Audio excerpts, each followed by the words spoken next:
to Metal Titans, Guardians of Metal Entertainment Worldwide. I'm here with Terrance of Suffocation. Thank you for doing this interview with us today. Hello, everybody out there. Too bad they can't say hello back. They would. They will. They will one day. They will. Come to our shows, damn it. Then you can say what's up back. If they don't, they're out. Yeah, it's a problem. Oh well, whatever. It's their loss. You know? Now, how's the tour been going for you guys so far? It's been okay. This in particular tour was split up between two different singers. So Frank actually just got on the tour today. I saw it. But he did do the first two shows of the tour, which were in New York. So after those 2 days, then John Gallagher was with us for a week from Dying Fetus, and it's like, thank you, John, for helping us out big time. It's actually been pretty good, man. People have been pretty responsive. I mean, it's been mainly small clubs, nothing too big, nothing too crazy. So, you know, for the people that we've been getting into the places, it's been pretty good, man. The response has been good. Yeah. We're getting away. We're getting from point A to point B with no problems and, you know, bad weather. So I really can't complain. So, usually the horror stories are the bus broke down. Oh yeah, you know how it is. The tire flew off, no heat, something went on fire, wrong gas in the bus, electric goes out, hydraulics go out. Well, the TV is a luxury. We're lucky to actually have it, but when it goes out, at least we're lucky enough to be able to go, okay, I can just like lay down, you know what I mean, and go to sleep. As where when you have to drive that shit, like we've done trillions and trillions of times, it's just, it's nothing to be desired at all, you know. It changes the whole outlook of going on the road and really roughing it. It's worse than camping because, you know, you got 8 people in there, uncomfortable, cranky, sweaty, merchandise, gear, you know, you name it. People having to stop to go to the bathroom, you know. Just the close proximity is just, it's not really that healthy, you know, for a month straight, you know. So. No. But we all have to do it in order to make that cup of tea and, you know, buy a can of soup. So sometimes we got to do it. Now you guys are touring in support of course, a new record that came out just a couple months ago. Yeah. For the writing for that record, what kind of inspiration or ideas really came together for this one? All right. Well, I mean, the basic idea and concept was like in just the writing process, it was written over pieces over the course of like a couple of years because the band had been doing a lot of shows, been doing a lot of touring, and been doing a lot of this and that and the other thing. So it was hard for everybody to just sit down and write it. So we did it kind of like piece by piece. And when we were at home, we kind of lined everything up and got like a quick pre-production together that we were able to show around to the other members. And, you know, of course, we videotaped files and gave it to each member so that way they could learn what they wanted to. But between me and Derek actually did the majority of the writing on the record. Him doing the majority of the vocals and arranging and patterns, me doing the majority of like actual just music and patterns. Frank was really busy on this in particular record, so it wasn't like he had as much input as he wanted to. We did write a couple of songs in the studio as well, which are on the album that came out, Killer. It was a lot of fun actually doing it that way because, you know, we really didn't have a lot of time to rehearse as a band and write as a band because everybody's pulled in so many different directions.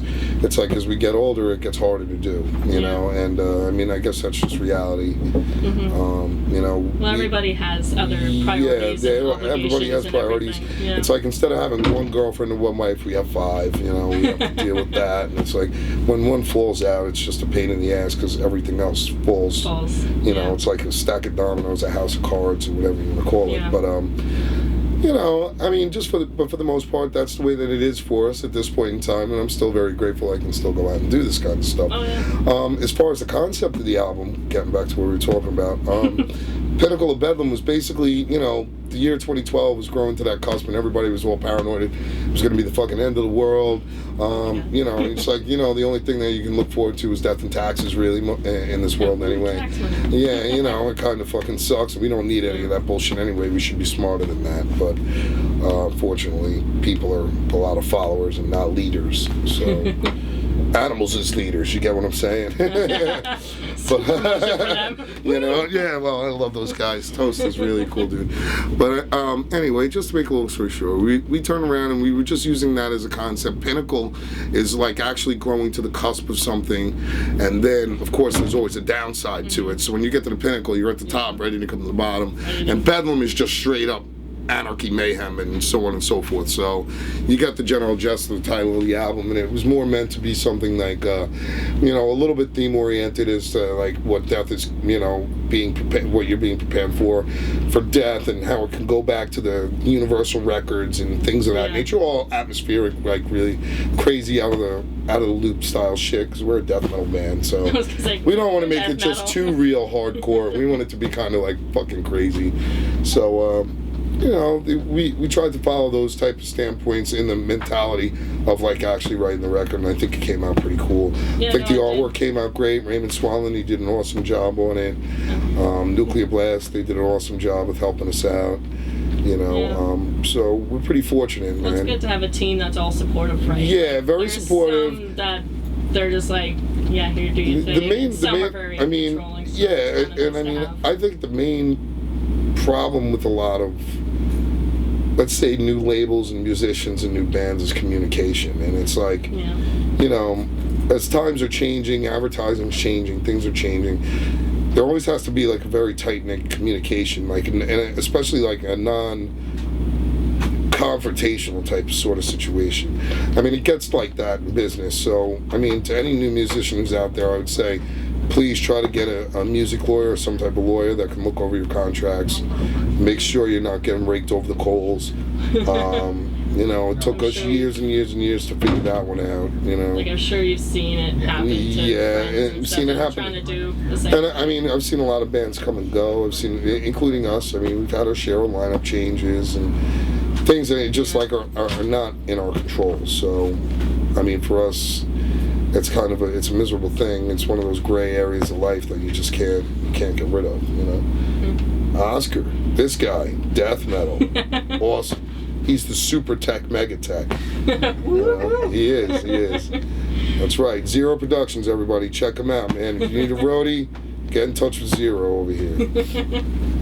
Now, you touched base on the idea of the artwork for the record. Now, did you guys come to him with the idea, or did you both kind of collaborate in a way? Yeah, you know, actually Raymond was really cool because we came up with an idea, and we were saying, okay, we would like to see some type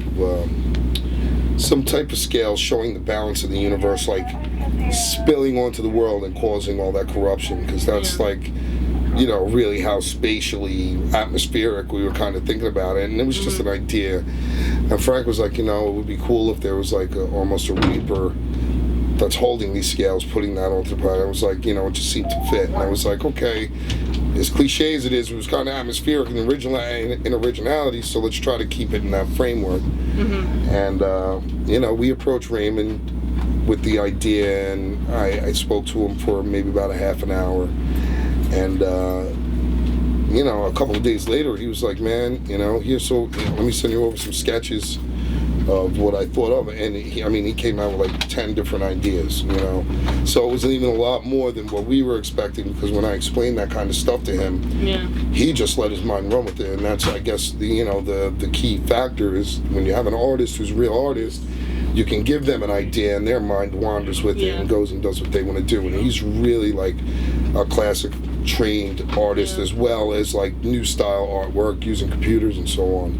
So it was like really cool that he actually gave us that opportunity, and he sent over all this extra artwork and things that we were able to use inside of Pinnacle of Bedlam to give it a little bit more atmosphere and a couple other things. So thank you, Raymond, man. We really appreciate that a lot. Like, he really went well into like all the little details and like all the little, like, each little I mean, bit of I was pretty shocked when I saw it. I was like, holy shit. Damn. Yeah, I was like, damn. Hey, man. So he really did a great job. I'm sorry, I'm burping up beer. And it's way too early for me. I don't even get to go onto the stage until 11:30. It's like, what time? 7 o'clock? Wow, really? So, what time is it? It's like 6:15. Oh my god, it's even earlier than what I know. Oh my god, I'm going to have to take a nap. That's terrible. Now, we'll wrap this up real quick with one last little question. Sure. And then we'll finish here. But you guys do...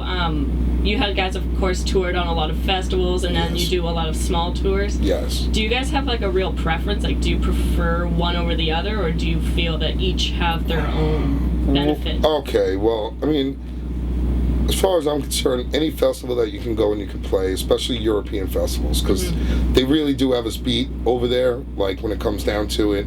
Oh, yeah. Their festivals are super organized. They have tons of sponsors. And I mean, to name a couple of them, like Walk-In, Party Sand, Brutal Assault Festival, Grass Pop Festival, with Full Force Festival, all those festivals, they're all like very, very organized. And the people are also pretty organized as well. So when you're getting 10 different countries going to one spot, like Walk-In, the exposure for a smaller band is amazing. Yeah. Now, as far as my personal preference for my band and for, I guess, you know, moving my band forward, that's a great thing. But I like intimate small places. Yeah. Only reason being is it's a little more intimate with the crowd. You get a chance to actually sit there and meet the musicians. The stage isn't across the parking lot. Yeah, you know what like I mean? It's away. like I'm not even wearing glasses because I wear glasses, so I don't see shit as it is. And if they're all the way out there, I can't really make that contact. I can't make that eye contact. Yeah. And in that aspect, it's kind of a bummer on big stages. It's also more of a bummer when you're listening to actual music of the stage. Like, for me to keep in time with everybody else on a big stage, the sound is washing all over the place, and you really have to know what you're paying attention to in order to keep everything sounding like it does on your record. These big, giant, open-air venues. And these little tiny places where it's very intimate, where it's a little warm, the stage is much tighter, which makes it easier for the band to play. The crowd's closer to you, which brings more intensity to you.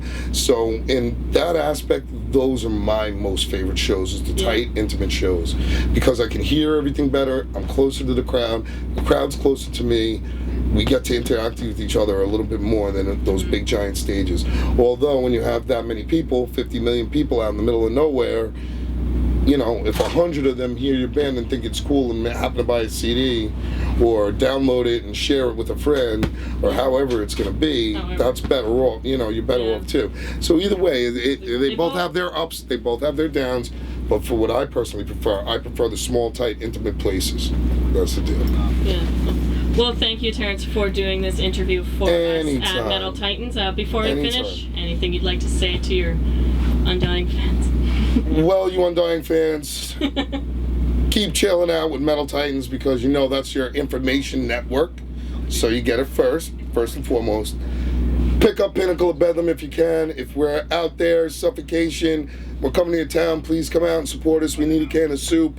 And also, we try not to disappoint you. But if worse comes to worse, you guys just stay fucking heavy, and we'll see you soon. Thank you. No problem. Later, world.